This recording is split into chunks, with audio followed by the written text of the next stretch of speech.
Hello everyone, my name is Neha. तो आज जो हम टॉपिक करेंगे वो है सेल ऑर्गेनेल्स के बारे में। ये सेल ऑर्गेनेल्स होते क्या हैं?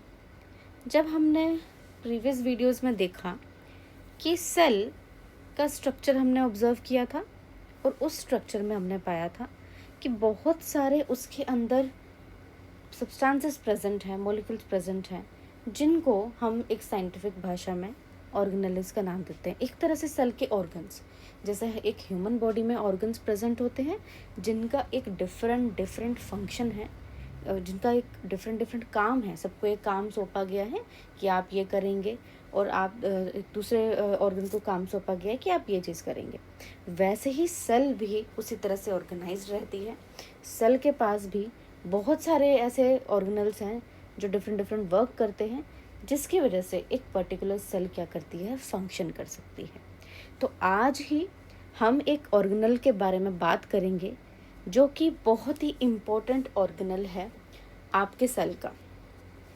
उसका नाम है न्यूक्लियस। तो क्या आप समझ सकते हैं कि व्हाट इज़ न्यूक्लियस? है क्या न्यूक्लियस? कहते हैं कि इसके अंदर बहुत सारे कोडेड इंफॉर्मेशन इंस्ट्रक्शंस प्रेजेंट होते हैं। तो साइंटिस्ट ने इसका नाम हाउस ऑफ कोडेड इंस्ट्रक्शंस भी रख दिया है। क्यों? क्योंकि न्यूक्लियस के पास में इंफॉर्मेशंस, जेनेटिक मटेरियल सब प्रेजेंट है, जिसकी वजह से वो फंक्शन करता है, जिसकी वजह से वो संकेत देता है पूरी सेल को कि आज आपको ये चीज़ करनी है। तो वैसे ही हम यहाँ पर देखेंगे। पहले तो हम देखते हैं स्ट्रक्चर की तरफ। जब हमने स्ट्रक्चर के बारे में पढ़ा था तब हमने देखा था कि ये आपकी एक सेल है। अब सेल के पास में आपने देखा, जब मैंने आपको ऑब्जर्व करवाया था, सेल के पास में एक बाउंड्री रहती है जिसको आप कहते हैं plasma membrane.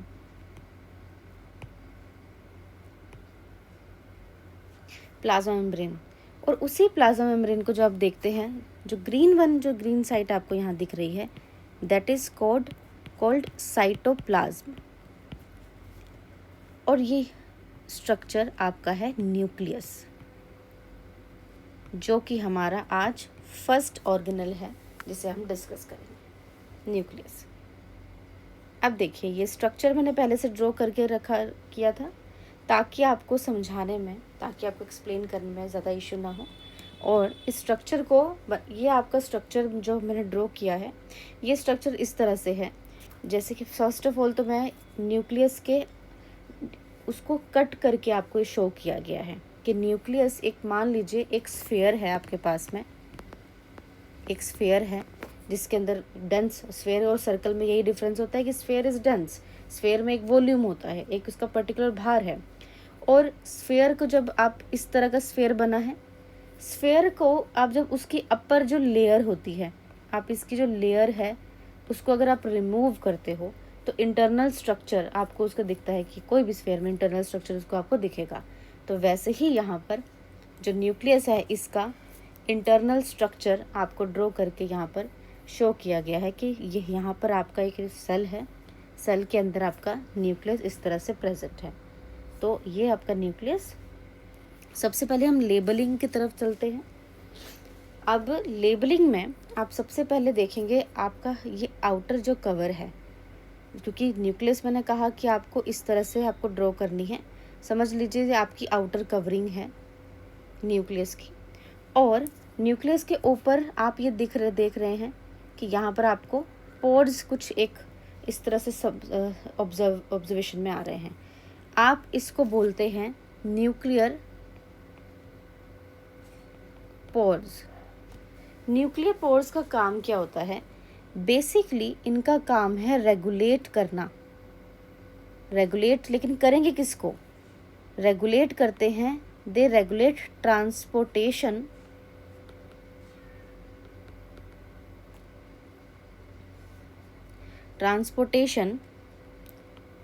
of molecules between nucleus and cytoplasm। तो अभी अब जब हमने सेल को ऑब्जर्व किया तो मैंने आपको समझाया था कि दिस इज योर साइटोप्लाज्म। और दिस इज़ योर न्यूक्लियस। तो यही जो पोर यहाँ पर प्रेजेंट होते हैं इसके सरफेस पे, जो स्फीयर के सरफेस पे प्रेजेंट हैं, तो ये क्या कर रहे हैं, मान लीजिए कि डीएनए बाहर आना चाहता है, डीएनए न्यूक्लियस से बाहर आरएनए की फॉर्म में आना चाहता है, तो ये कहाँ से आएगा, ये न्यूक्लियर पोर की तरफ से आएगा। यहाँ से क्या कर रहा है, ट्रांसपोर्टेशन हो रहा है मॉलिक्यूल्स का इनटू साइटोप्लाज्म। सबसे पहला इसका वर्क यही है न्यूक्लियर पोर का। अब नेक्स्ट हम एक और इसकी तरफ चलते हैं। जब हमने ये ऑब्ज़र्व किया कि ये एक इसकी आउटर लेयर है, न्यूक्लियर पोर्स उसमें प्रेजेंट है, हम ये ऑब्ज़र्व करेंगे कि एक इसके पास में लेयर है यहाँ पे, दिस इज़ अ लेयर। जब यहाँ पर आप ऑब्ज़र्व करेंगे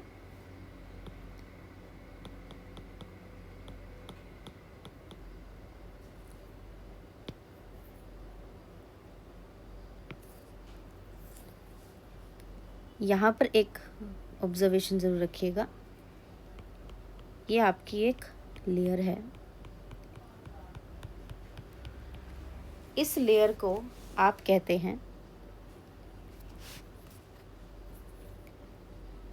double layered nuclear membrane. Double layered nuclear membrane, ये क्या, इसका काम क्या है, इसका सिर्फ बेसिकली एक ही वर्क है जो कि एनक्लोज करती है, it encloses cells nucleus. Cell के न्यूक्लियस को क्या करती है, ये एनक्लोज करके रखती है, इसको बंद करके रखती है एक तरह से। जैसे एक वो बॉक्स होता है, बॉक्स के अंदर एक और बॉक्स है, तो ये क्या करती है, उस बॉक्स का एक लेयर है, डबल लेयर है, जो कि प्रोटेक्ट करके रखती है। हम क्या करते हैं, जो इंपॉर्टेंट चीज़ें होती है, जो भी मान लीजिए हमारी बहुत ज़्यादा सीक्रेटिव इंपॉर्टेंट चीज़ें होती है, हम उसको क्या करते हैं, बहुत ज़्यादा हम कहते हैं ना कि प्रोटेक्शन ऑफ लेयर लगा के रखेंगे, तभी ये एनक्लोज रहेगी, तभी ये सेफ रहेगी। तो वैसे ही न्यूक्लियस क्या करती है, एक सिंपल सा फिनोमेना है, न्यूक्लियस का भी यही फिनोमेना है कि वो भी चीज़ों को क्या करती है, उसको एनक्लोज करके रखती है। तो ये double layered nuclear membrane cell के न्यूक्लियस को क्या करती है, बंद करके एनक्लोज करके रखती है, इसका ये काम है। अब आपने ये स्ट्रक्चर देखा, एक रेड कलर का, ये डॉट नहीं है, एक तरह से ये बिंदी नहीं है लाल कलर की, इसका सच में स्पेसिफिक वर्क है। इस स्ट्रक्चर को आप इसका नाम देंगे न्यूक्लियोलस। न्यूक्लियोलस, ये न्यूक्लियोलस है क्या, एक तरह से एक डेंस बॉडी है, डेंस बॉडी है, डेंस बॉडी बहुत ही टाइटली पैक्ड इसमें मटेरियल प्रेजेंट है, जो कि इसका एक फंक्शन है क्या करना, राइबोसोम सिंथेसिस करना। क्या करना है इसका काम, राइबोसोम्स का सिंथेसिस करना। राइबोसोम की यूनिट्स को क्या करती है, ये सिंथेसाइज करती है, बनाती है, स्मॉल एंड लार्ज दोनों यूनिट्स को बनाती है, और वो राइबोसोम यूनिट्स इस न्यूक्लियोलस से बाहर आते हैं, बाहर आके वो दोनों मर्ज होते हैं, जिसकी वजह से बाकी का प्रोसेस आगे बढ़ता है, और वो हम आगे आने वाली आगे वीडियो में देखेंगे कि क्या इसका मकसद क्या होता है, इसका काम क्या होता है। तो सबसे पहले हमने बस ये देखा कि हमने आपको न्यूक्लियर पोर के बारे में देखा कि न्यूक्लियर पोर का क्या काम है, रेगुलेट करना काम है। न्यूक्लियोलस का हमने वर्क देखा, न्यूक्लियोलस क्या करता है, राइबोसोम्स को सिंथेसाइज करता है। डबल लेयर्ड मेम्ब्रेन का काम देखा, जो कि सेल के न्यूक्लियस को क्या करती है, एनक्लोज करके रखती है।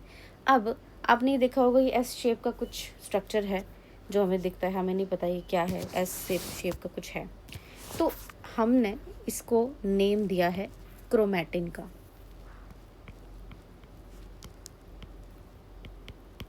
क्रोमैटिन, क्रोमैटिन क्या है, बेसिकली क्रोमैटिन डेंस्ड और हाईली टाइड, आप या फिर ऐसा बोल सकते हैं कि हाईली डेंस्ड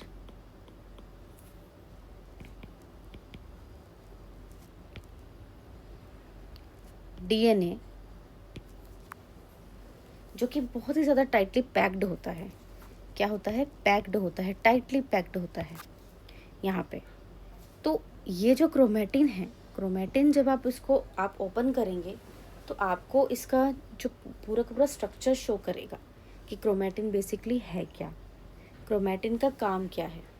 एक तो ये टाइटली पैक्ड रहता है, ये मटेरियल है जिसके अंदर जेनेटिक इन्फॉर्मेशन जो है वो क्या रहती है, बहुत ही डेंसली टाइड रहती है, जेनेटिक इन्फॉर्मेशन कह सकते हो। इसलिए तो कहा है कि न्यूक्लियस है क्या, न्यूक्लियस क्या कर रहा है, इट्स अ सेंटर। किस चीज़ का सेंटर है, एक कोडेड इन्फॉर्मेशन का। तो कोडेड इन्फॉर्मेशन की हम बात क्यों कर रहे हैं, क्योंकि जब हम प्रेजेंट देखते हैं कि यहाँ पर क्रोमेटिन प्रेजेंट है, क्रोमेटिन के जब फर्दर आप स्ट्रक्चर को देखेंगे, क्रोमेटिन के फर्दर स्ट्रक्चर में जब हम जाएंगे तो इसमें क्या होता है कि जब सेल डिवाइड होने वाली होती है, जब सेल डिवीजन होता है, तो डिवीजन के समय यही क्रोमेटिन क्रोमोसोम्स बन जाते हैं,